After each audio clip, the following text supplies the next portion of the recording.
Hello friends, data is everywhere today. How can we basically store the data, scale the data, process the data, and bring some insight is the key requirement for any industry today, right? So today I am going to share the 5 areas of data technology by which any organizations can get the benefit of the data for their business growth. What are those? Number one, ADF, Azure Data Factory. Second, Databricks. Third, a programming language like Python, Scala.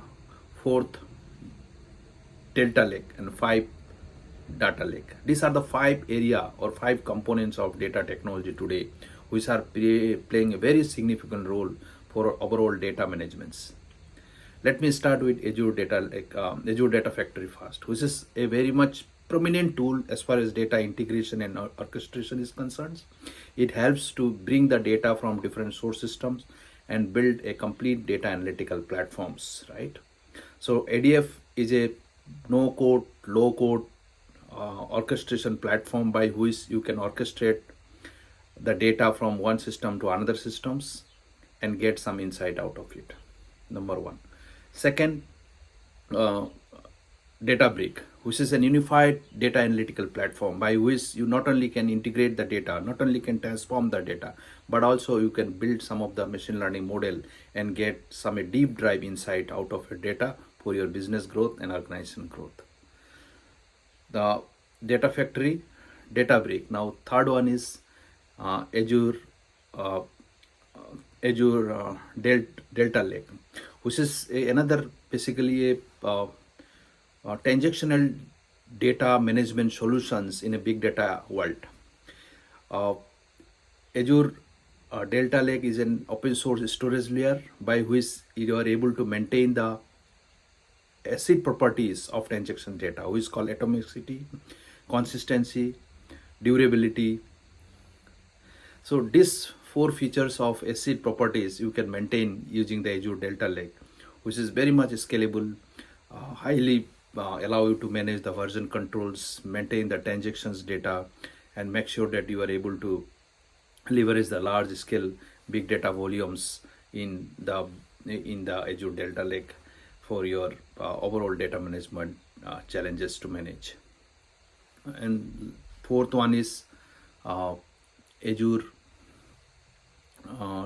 Data Lake, which is another again a centralized platform to make sure that you are able to put your data from across different systems, no matter what data source format it is. It can be structured, unstructured, semi-structured.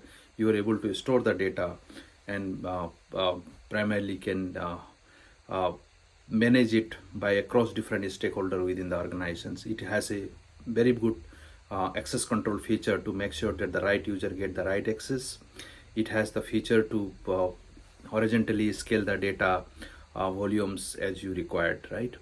And of course, it is also has a feature to integrate with downstream, upstream applications to get some business benefit out of your centralized data.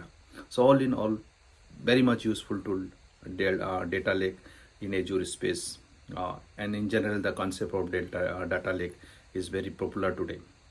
Last but not least is the Python or Java programming language or Scala programming language, which is the key tool for any developer today to integrate the data from different source systems. It can be cloud, it can be on-prem, it can be uh, legacy systems, and many more, right? But once you integrate the data, you need to do the data transformations, data analyzings. All in all, can be done using Python or Scala kind of programming language, using its inbuilt functions, using it some of the highly processing capabilities, and making sure that you are able to integrate those operational data for your business benefits. So all in all, Azure Data Factory, uh, Azure Delta Lake, Azure Storage Layer, Azure Databricks, and uh, Python and Scala programmings are the key component for big data world today. And these are the tools which will help you for any organizations data management challenges to solve. And this is my thought. Let me know what you think. Till then, keep learning, keep growing. Bye bye.